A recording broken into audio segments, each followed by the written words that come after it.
Yan no. Magandang hapon mga idol no. So, merienda tayo ng fishball. Diba? Kahit pa paano mga idol makasurvive tayo. Dahil sa mahal ng bilihin ngayon.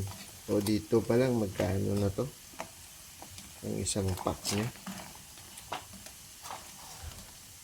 Kailangan natin mag-tsaga. Mga idol. Yan. So, may sauce na ni dyan, di ba?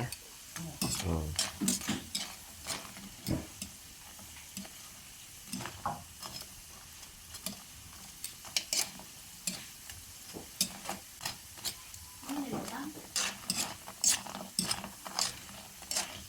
Luto na ni.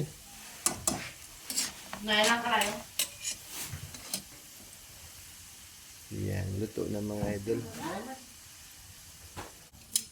Yan. Yan, luto na. Masarap siguro ang sauce nito. Tikman na natin mga idol. Doon masarap eh. Yan o.